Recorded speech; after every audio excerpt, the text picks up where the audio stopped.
Hello, George. Thanks for joining us today. All right, mate.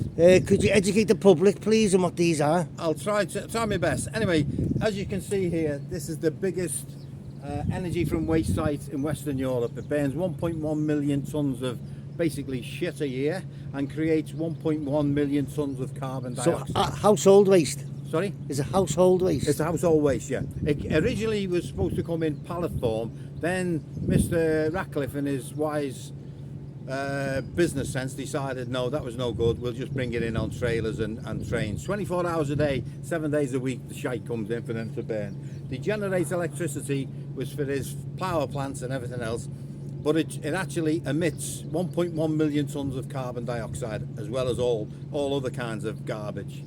So the next stage is they're going to put, in their wisdom, the government are going to put a carbon catchment plant here right next to this unit, which will be virtually the same size as this, to then pump out 1.1 million tonnes from here, plus all the other carbon in all the other facilities that are on this pipeline.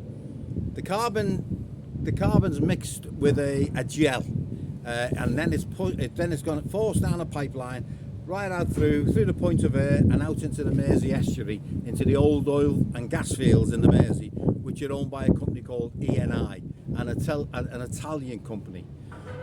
Once all of them oil fields are full with carbon that they catch in the gel, the lid will be put on and it'll be sealed for life, as they say.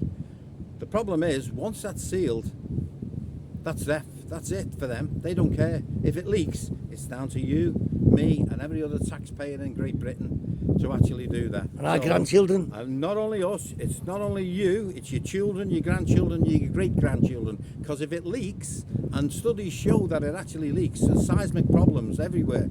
And if it leaks into the Irish Sea, it'll wash up on the coast of North Wales and the Lake District, two really beautiful places in the world, never mind the UK. So who's going to look after all of that? So what sort of smells are we getting from this? From this plant, we get real bad, how can I say, rotten rubbish smells. It's bad for your smell, it's bad for health. We actually reported them to the Environment Agency on, we were off over Christmas, so it would have been about the 31st of December or 30th of December. We had to ring the Environment Agency to complain about the smell. They now send us basically references to prove that we've actually complained, because the amount of times we complain, we'd never even hear from them. So now, in January alone, we've had four complaints to the Environment Agency. One for smell, one for noise, and two for steam and smoke. Okay, apparently there's a big court case, wasn't there, and the public got paid off. Some time ago, to keep us all quiet, basically we had a local solicitor and 200 people with a nuisance claim against the place. Viridor, in their wisdom, settled out of court. The reason why they settled out of court is because they knew the carbon catchment was coming. So if there's any court cases in there, the government don't want to know. So they settled out of court of £1 million. So most people got around £5,000. I said, you can't bribe me to keep me quiet. You need to do something. So I didn't get it, and I'm still on with them now. I've actually got new lawyers involved who've actually this week have said, yeah, they'll take the case on. So they're going to now go further in to see what's going on. So there was a fire, George, wasn't there? There was a fire in December, which I showed you the pictures of, and they decided to dump the wagon straight by this gate. They had to open the gate they had to break the locks off the gate because there was no one round to actually get in there, and then they had to put a hose pipe to a fire hydrant, which was, what, a couple of 100 yards away? Yeah, maybe. To there.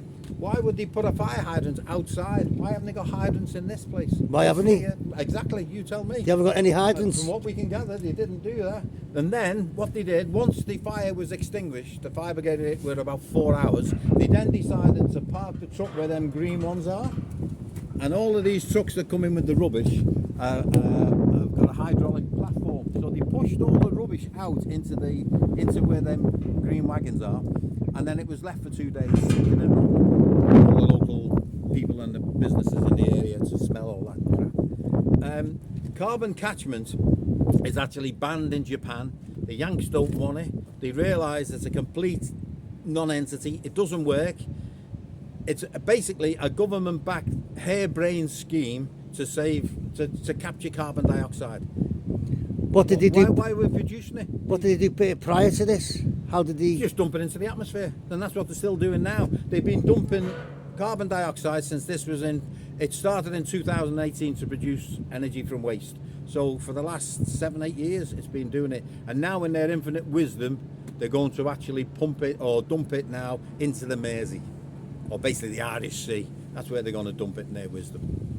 This is a so-called Mr. Miliband, as I say. I talked to your friend there, the Prince of Darkness. The man is an absolute fool. He really does need to educate himself, not listening to shite off Mr. Starmer and everybody else. He's an absolute idiot. And basically, E&I were actually involved in a massive fraud of $1 billion, not a million, $1 billion. Who are these? E&I own the oil fields where you're going to dump all the carbon, and they've been given permission. I think it was the council and all them have been passed it to build the pipeline. They're the ones who are building the pipeline. Runcorn from Council. No, I think it was Liverpool Council. So from Morecambe all the way down past Liverpool, through Runcorn, out of Ellesmere Port, out to the Point of Ayr, there's a pipeline which E&I are going to do. They're the most corrupt firm. They've been fined. They were found, I don't know how much they were fined, but by the Nigerian government over allegations of bribery for the oil field. They've been done again. They've been convicted of greenwashing diesel in Italy by Greenpeace.